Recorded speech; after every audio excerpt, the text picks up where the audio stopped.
Om Namo Bhagavate Vasudevaya. Om Namo Bhagavate Vasudevaya. Om Namo Bhagavate Vasudevaya. Om Ajnana Timirandhasya Jnananjana Shalakaya Chakshurinmilitam Yena Tasmai Shri Gurave Namaha. Nama Shreshtham Manamapi Shatiputramatra Swarupam Rupam Tasya Grajamarupurim Maturim Goshtavatim Radha Kundam Girivaramaho Radhika Madhavasham Prapto Yasya Pratita Kripaya Shri Gurum Tam Natosmi Vandeham Shri Guru Shri Ataf Padakamalam Shri Gurun Vaishnavangscha Shri Rupam Sagrajatam Sahagana Sadvaitam Savadhutam Parajana Sahitam Krishna Chaitanya Devam Shri Radha Krishna Padan Sahagana Lalita Shivashaka. Hare Krishna, Krishna Krishna, Hare Hare, Hare Rama, Rama Rama, Hare Hare. Hare Krishna.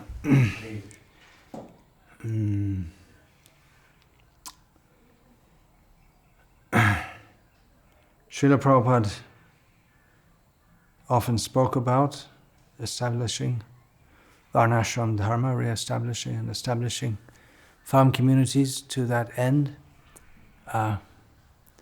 This is often misunderstood.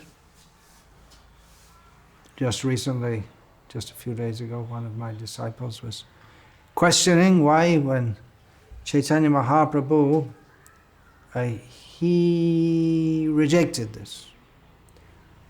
When Ramananda Rai, Chaitanya Mahaprabhu asked Ramananda Rai to explain about Sadhya Sadhana Tattva.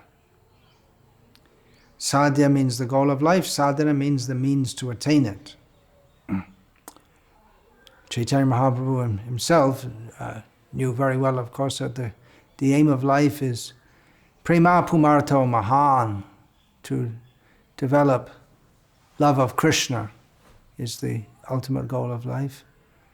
And the means of doing that is by devotional service, beginning with Shravan and Kirtan. So when he asked Ramananda Rai first proposed Varnashram Dharma, and Chaitanya Mahaprabhu said, Eho bhajya age koho this is external, say something more. So Varnashram, it is external to Krishna Prema and the process for developing Krishna Prema, or reviving our dormant Krishna Prema, love of Krishna. It's a social system. It's not in and of itself spiritual, but it's the social system given by Krishna. It's the best social system which helps us to live in a way that is conducive for our practicing sadhana. So it is external to the goal of life, Krishna Prema, because it's something to do with this material world. Although there is in the spiritual world also, but as it's practiced within this material world, it is a social system. However, man does require to live in a social system, and the one given by Krishna is the best. So that's often misunderstood, that devotees say, well, why Varnashram if Chaitanya Mahaprabhu rejected it? He rejected it as a means for attaining love of God, but he didn't reject it wholly, absolutely. Yeah. He himself accepted sannyas, which was a move within the social system from being a family man to a member of the renounced order. That was external. It was an external change meant for preaching, but it was within Varnashram. Anyway, these questions, they'll keep on coming up. Even though we say again and again and again, still people will ask again and again. I have spoken in depth on this subject of why we want to introduce Varnashram when Chaitanya Mahaprabhu rejected it. So if any devotees who are watching this and happen to know or can access the links for those lectures where I've spoken about that, they could kindly send that to me, and I'll send it on to the concerned devotees who are experiencing a faith crisis, because why did Prabhupada say, why is Bhakti Vikasa saying to promote this Varnashram when Chaitanya Mahaprabhu rejected it? In this regard, I will read from the beginning of a chapter in my book, The Mood and Mission of Srila Prabhupada, the manuscript of which I'm working on, which is largely composed of Srila Prabhupada's own quotes about what he wanted this Hare Krishna movement to be. So this chapter is called Introducing Varnashram Dharma, and I'll just read the beginning of that. In pursuance of the teachings of Sadhu, Shastra and Guru, Srila Prabhupada repeatedly testified to the importance of Varnashram Dharma, which is, he stated, and now I'm going to give a whole bunch of quotes from Srila Prabhupada about what he stated Varnashram Dharma to be. Srila Prabhupada stated, now we lost that. Okay, let's try. Is that okay? Yeah. Okay. Srila Prabhupada said that Varnashram Dharma is the beginning of actual human life. That's good, isn't it? I mean, that's a good start. The beginning of the distinction between human life and animal life. And of course, Srila Prabhupada is not just saying this off the top of his head, the top of his transcendental. That's an English saying. Maybe we shouldn't use it for a great Paramahamsa Vaishnava. But we know from the verse from Hitopadesh that Srila Prabhupada often quoted, Ahara nidra bhaya maitunam cha samanam etat pashubhinaranam dharmo hitesham adhiko vishesham dharmena hina pashubhinaranam. Both humans and animals eat, sleep, mate, and defend. In human life, there's this possibility for understanding and practicing dharma. So, unless a human being practices dharma, he's just an animal. Human is eating, sleeping, and defending plus dharma. So, if he doesn't do dharma, then he's just an animal. And dharma, generally within the Vedic literature, the word dharma, it means Varnashram Dharma. When it's applied to it, when it's not applied to its intrinsic spiritual essence, which is Jiva Swarup Hoy Krishna Nityadas, to serve Krishna, then it refers to Varnashram Dharma. And that's true of the many instances of the use of the word within Bhagavad Gita also. So it's the beginning of the distinction between human life and animal life. The beginning, Varnashram Dharma is the beginning of human civilization. It is the natural system for civilized life. Natural because it is a creation of God. The most scientific culture and the perfectional form of human civilization. Purposes of Varnashram Dharma. Again, this is all from quoting from Srila Prabhupada's utterances. To protect women from being misled into adultery. To ensure that good population will prevail. Oh, I should change that to Ibid. That's from the same purport. So that's right there in the beginning of the Bhagavad Gita as it is, when Arjuna is protesting that if the women are not protected, then there'll be bad population will be produced. So Srila Prabhupada comments about that. To train the follower of Varnashram Dharma to adopt the vow of celibacy, to prevent human civilization from becoming hellish, to train everyone so that the money is spent only for good causes. That's a side effect, you could say. To turn a crude man into a pure devotee of the Lord. So that is not just organization of society, but that is going towards how it interacts with the spiritual purpose of life. It's not just some system of social organization, but it is the system of social organization given by Krishna, which is ultimately meant to help people to come to the platform of pure devotional service. Then Varnashram Dharma, Srila Prabhupada writes, is to uplift all to the highest platform of spiritual realization.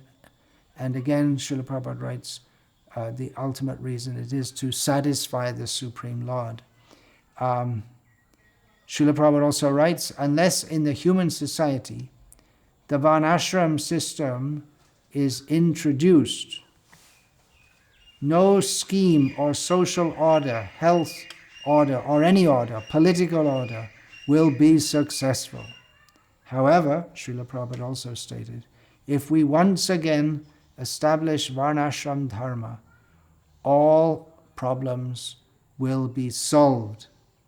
And then I go on to write, no wonder then that Srila Prabhupada's manifesto for social reform was to re-establish as far as possible pristine Varnashram Dharma. Then again quoting from Srila Prabhupada. These are all from his books, conversations, and so on. This quote is from the 7th canto, one of the purports. Srila Prabhupada writes, although the Krishna consciousness movement is a movement of Brahmanas and Vaishnavas, it is trying to re-establish the divine Varnashram institution, for without this division of society, there cannot be peace and prosperity anywhere. And there are so many quotes. I'll just give one more before I go on to what I'll give one more quote from Srila Prabhupada. This is a call for a revolution. There should be a thorough overhauling of the social system. That's a call for a revolution, peaceful revolution. There should be a thorough overhauling of the social system, and society should revert to the Vedic principles, that is, the 4 Varnas and the 4 ashrams. So it seems often devotees have a hard time to understand this or accept this. They just seem to presume that the sense gratificatory, insane way of life that's going on in the world today, that's just normal, and that's the way society has to be. Well, this is a revolutionary movement for establishing Krishna consciousness at the center of society with the social system of Varnashram Dharma. Several devotees who are inspired by Srila Prabhupada's instructions on Varnashram Dharma and who are serving Srila Prabhupada's mission under my guidance, mostly my disciples. They have established or pilot Varnashram projects, farm communities, because Srila Prabhupada, he linked the re-establishing of Varnashram with farm communities, rural-based society. Not that there can't be towns in Varnashram society, but the basis of society is Krishi Goraksha. The economic basis is agriculture and cow protection. So they've started to establish some communities. It hasn't been easy, but some of the communities are going along now for some years, and the leaders of these communities meet with myself regularly, twice a year. We've been doing this for the last several years, and sharing experience among ourselves, discussing various possibilities, discussing various obstacles, And some of the devotees who've had some experience in this, they came up with some guidelines for elements necessary to start a Varnashram community based on their own experience. So I'd like to go through that, because definitely we want to encourage devotees all over the world to do this. This is Srila Prabhupada. He wanted this. It's a great program. There are so many advantages. I've spoken on this in so many ways. Actually, the whole of the ISKCON society should be behind this. And it's a matter of, what's the word, distress, disappointment, that the ISKCON leadership is not behind this. But anyway, we can't wait for the leadership to lead us. If they don't lead, then we have to do it ourselves. So they came up with some guidelines for elements necessary to start a Varnashram community, and here are some of them.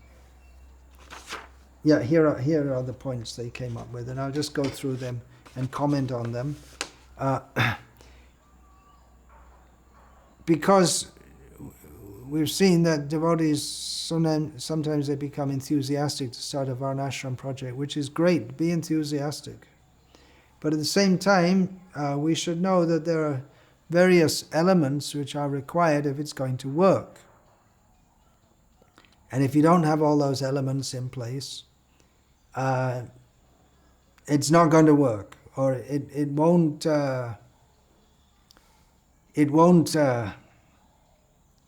be proper, or it won't be pleasing.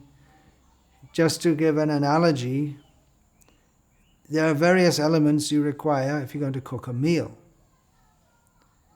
You can have, well, first of all, you need the ingredients. Uncooked rice, wheat powder, atta, wheat flour. Then you need some ghee and some spices. And if you don't have salt, it won't be very nice. It's still edible, but you won't get people coming back for more.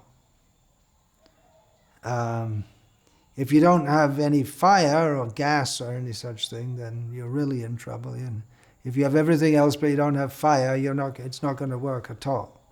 So some elements you can get away with not having them, just like salt. But at the same time, you can't expect anyone to come back, to stay very long, to come back again. Invite them, please come and take lunch, and you serve it there's no salt. And then you say, come back tomorrow. I say, yeah, I have an engagement somewhere else tomorrow. They're not likely to come back. So some things, or you may not serve vegetables at all, ever, and then you'll get sick because you need a balanced diet. So it's just an example, because there are so many elements we require, and these should be understood. Enthusiasm and good intentions are not enough. There are some practical requirements. Okay, let's see about what are they. A spiritual leader for overall guidance and encouragement. At least to get started, because we're asking people to join a community on the basis of their spiritual life. It's mostly grihastas we're asking to go, and grihastas, they have economic considerations, and they have to consider about their children, their children's future. So those who want a spiritual future for their children, they may themselves be willing to take a risk for themselves, but not so much they don't want to risk their children's life. They want to see some things on a very strong spiritual basis. So there should be a spiritual leader who everyone can look up to. That's also very helpful when there may be some disagreements also, so the spiritual leader can also stand in as an arbitrator of if there are various disagreements. But there shouldn't be. If there are many disagreements, it's not going to work. But a spiritual leader gives encouragement to the devotees, and I'm doing that for several projects. I am the spiritual leader and encourager who comes around time to time and encourages them, but I'm not going to be here in this body for that long, so it's very useful for starting, but other spiritual leaders have to come up also. That's especially important when we're just establishing these projects. When there are several projects going on, then other devotees can have confidence that it can be done, and they may want to do it when they see that devotees who move to these projects are so happy in Krishna consciousness, and they're away from the hellish city struggles. But so that the role of a spiritual leader per se. Now that spiritual leadership is always required, but especially for the very beginning projects. And it also reassures devotees that we're on the right path. If there's people tend to have trust in spiritual leaders. If they don't, then if people don't have trust in spiritual leaders, it's very difficult to make any spiritual advancement. Then the next point is that there should be a team of at least 3 grihastas who understand and are committed to the mood and mission of Srila Prabhupada, and especially to the Varnashram project. If they don't understand why we're doing this, what Srila Prabhupada wanted, then how are they going to commit themselves, and how are they going to be able to inspire others to commit themselves? And commitment is going to be required because, like I say, there are many struggles. Even just to move to the land is itself a big struggle for people who are entrenched in the city, or they don't know anything else except the city way of life. The core team should have a spirit of cooperation among them. Otherwise, it can't work otherwise. It's a simple thing to say, but if it doesn't exist, then it can't happen. There has to be a spirit of give and take. And obviously they're going to have to be just not talking about it, but they're going to have to move to the land along with their family members. So it's required that both the husband and wife, they're into it, they want to do it. Now one thing important, they should be fairly young physically. One major reason for that is that they have to be physically fit to work hard. And they should be mentally prepared to learn some traditional occupational skill or farming. Moving to a farm is not for sick people. That could be later when it's established, then the old people could come, but to live as vanaprasthas, something like that. But in the beginning, you need able-bodied men and women who are prepared to work hard and who are physically fit enough to do so. So even someone might have the inclination to do that, but to do these farm projects. But in the beginning, it's required people who are physically fit. And later on, there may be, it's not that everyone has to do huge amounts of physical work. There may be teachers and doctors and so many things when it develops. But in the beginning, devotees are prepared to work hard. And especially in the beginning, as in any endeavor, there's a lot of struggle and a lot of work. And among the pioneers of the project, at least one should have the leadership qualities so that they're not all the time everyone is not just sitting around and wondering what to do and getting on the mental platform. Someone has to be able to take charge and have the leadership qualities to take charge so that others are willing to accept that person. That leadership qualities means vision, ability to work with others. It doesn't just mean giving orders and expecting people to follow, That's a whole big topic in itself, what are leadership qualities. But unless there's someone who's prepared to take charge, that means also taking responsibility.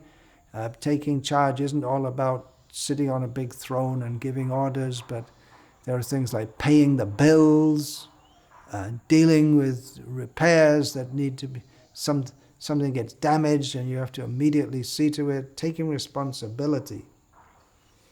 Then money. You're going to need money to purchase land. Here in India it's very expensive. And in the beginning there'll be a lot of money required. We're talking about simple living and high thinking. But to live simply, we require situation for that. So we need land. If there are not buildings already on the land, then we need to build buildings. And there are all kinds of things we need for infrastructure and to start the project. And in the beginning, we can't expect devotees just to move to the land and immediately overnight be economically self-sufficient and able to grow all their own food. It's going to require some financing in the beginning. So either the devotees themselves have lots of money in which they're prepared to sink into it, or they have to have a team of grihastas or other devotees, mostly grihastas that would be, who are ready to donate, who understand the importance of this project and are ready to help with that. So yeah, money is essential. If we have some of the ingredients but we don't have them all, then we won't be able to successfully pull it off. And it has to, part of being a leader is also to have intelligent understanding of what's going on. So we might have some devotees who are willing to move to the land, and we have enough money to purchase the land, but then we don't have enough money to develop anything. So we have enough money to buy some land and then to build a few buildings, but we don't have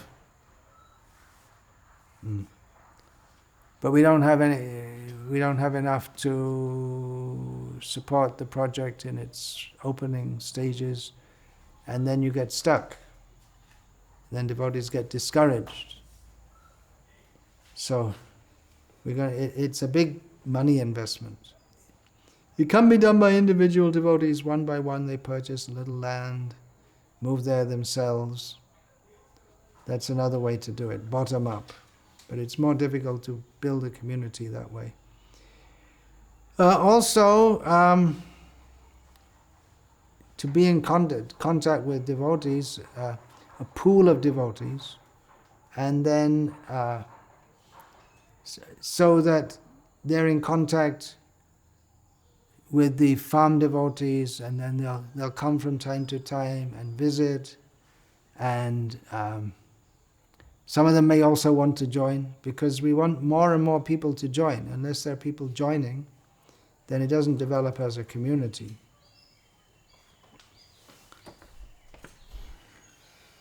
There are lots of flies on the farm. There's one coming to give a little bit of authenticity here. One fly is coming and harassing me.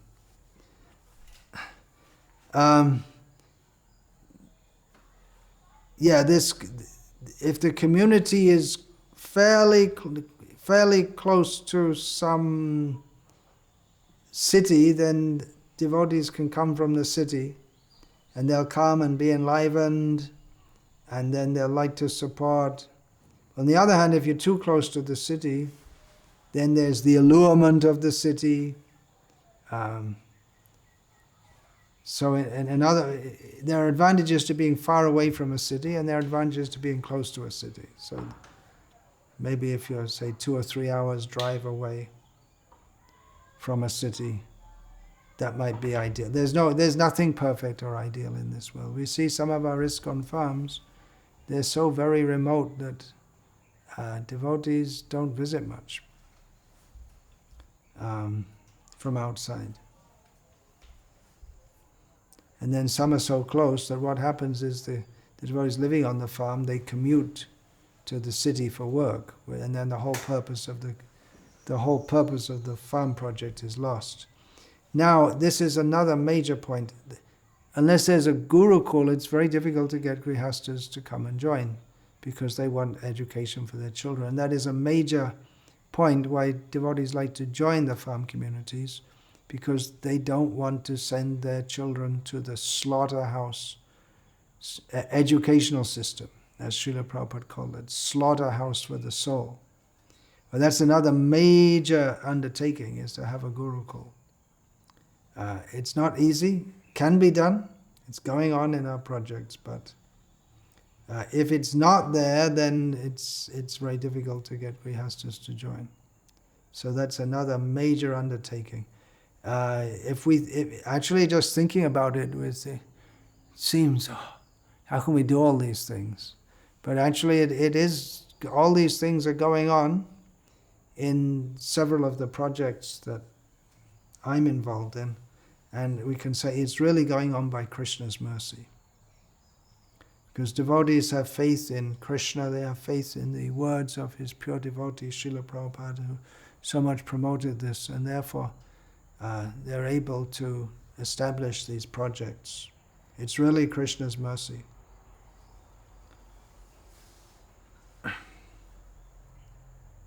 Yeah, and then apart from devotees living on the land, and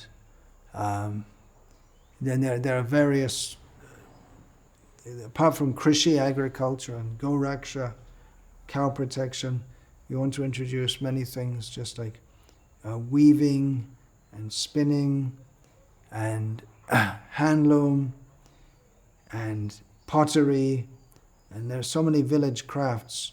So gradually all these things have to be introduced. So there have to be devotees who can integrate these into the project, who can, then there need to be devotees who are free also to receive visitors and spend time with them, and train new people and help them to, when they join the community, help them to integrate into the community.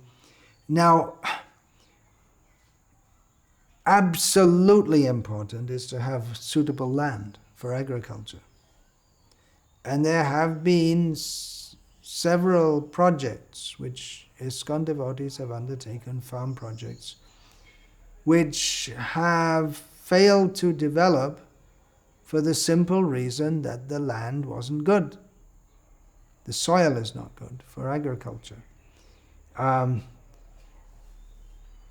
You can get land cheaply if the soil isn't good.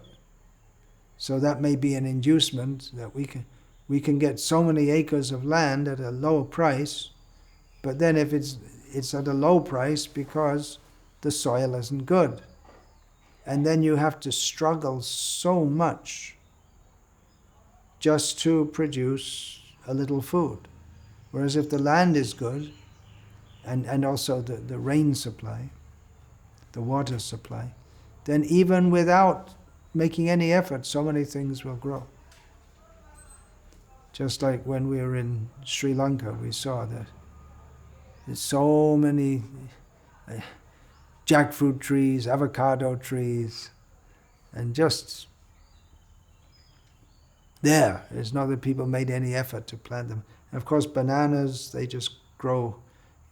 You'd consider it a weed if it wasn't so useful. Every part of the banana plant is useful, is either edible or can be used for leaf plates, feeding the cows and various things.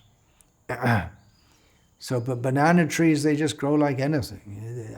There used to be a tradition in Bengal where bananas, so many varieties of bananas grow all over the place, that when a girl reaches the age of puberty, when she has her first menstrual flow, then they plant banana trees all around the house as a sign of fertility. Because banana, they just grow like anything. So, but some land, it's very poor. So it's essential to have very good land, or very good land will be very expensive, but land which is good for agriculture. There are various variables concerning that. There are various types of soil. Some are suitable for certain kinds of crops. If you have, and then enough water also. If you have enough water, you can have 3 crops of rice a year. In some places, you can only have 1 crop. In some places, 2 crops. So the water supply is essential, either by irrigation, and we don't want to, and all this business of digging bore wells 200 feet, 400 feet, and pumping it up by electricity, that also not very good. If the water is easily available, that's better. And also drinking water. There may be water available, but it's not good for drinking. It may be salty or otherwise polluted or whatever. Due to the local geological situation, the water may not be suitable, may have certain minerals in it excessively, so that it's not suitable for drinking.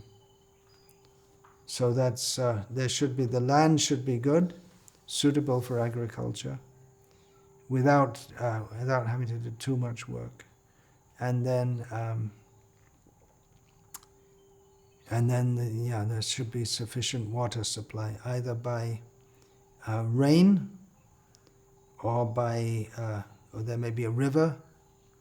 And then again, you have to see that the river, if the river floods for 3 months a year, well, that's also a consideration. If it just floods for 10 days a year on average, well, okay, but you have to be ready for that also.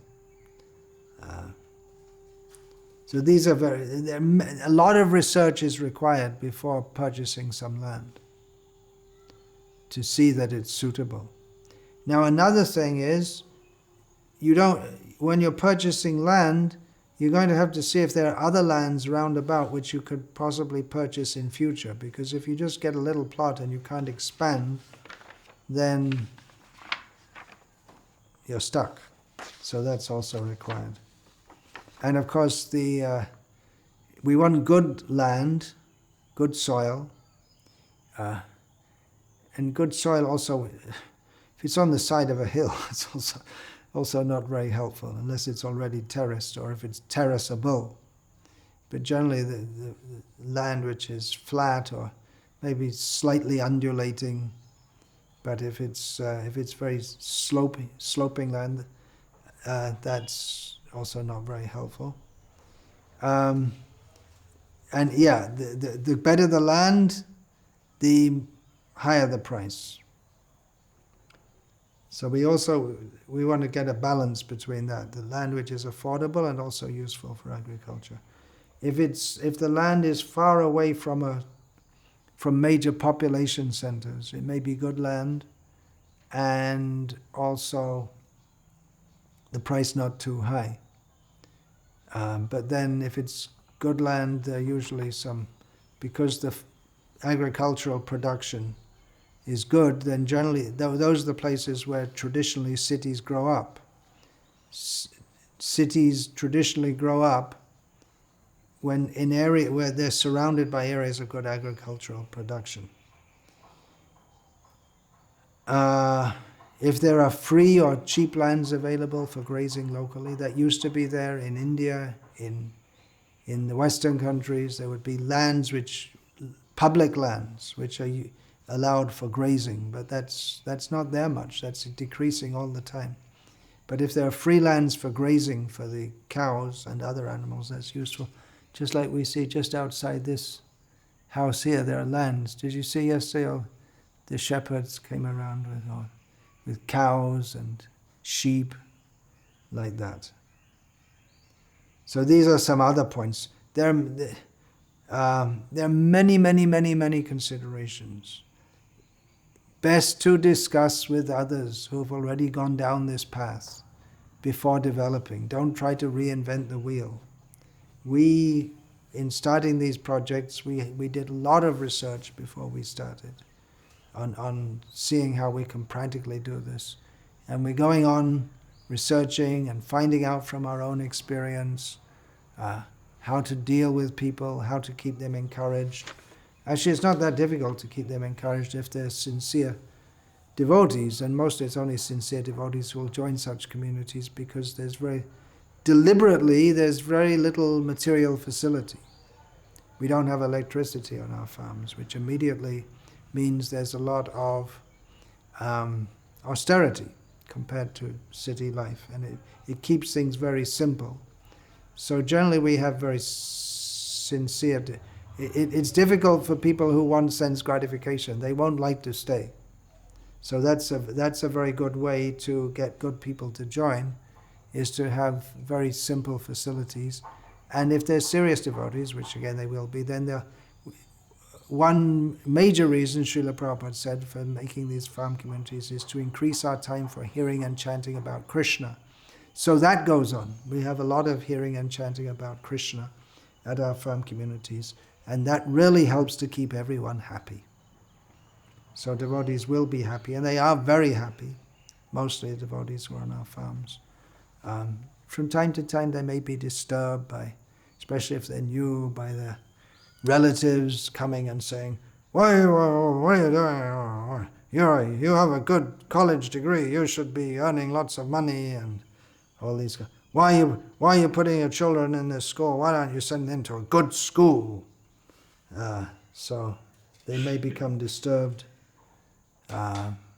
That's possible. Maya's always ready to attack in all kinds of ways, but factually, devotees are becoming happy, and it's a learning experience, and it always will be a learning experience.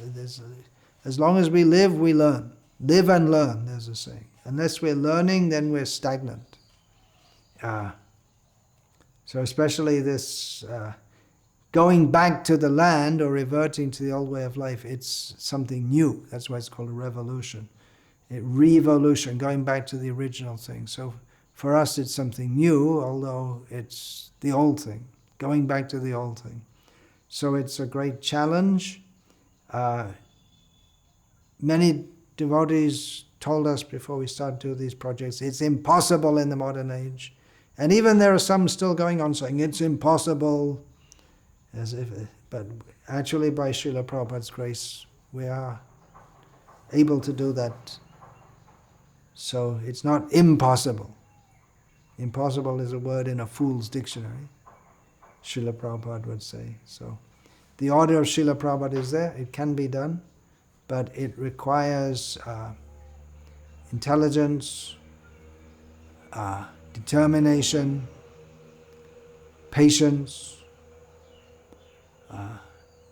great faith in the orders of Krishna, in Bhagavad Gita about Varnashram, the orders of Srila Prabhupada. So there are some ideas. Like I said, I've given many talks about this, and devotees are welcome to visit these projects that we are trying to establish. Hare Krishna. All glories to His Divine Grace, Srila Prabhupada. Parivadato jano yata tatava nanu mukharo navayang vicharayamaha harirasa madira madati matta bhuvi viluthama narthama nirvishama dante nidhaya chunakam padaya nipatya kritva chakakushatame tadahang bravimi Hey sadhava sakalameva vihaya durad Chaitanya chandra charane kurutanuragam Vancha kalpatarubhyas chakribas indhyavacha patitanam Namo namaha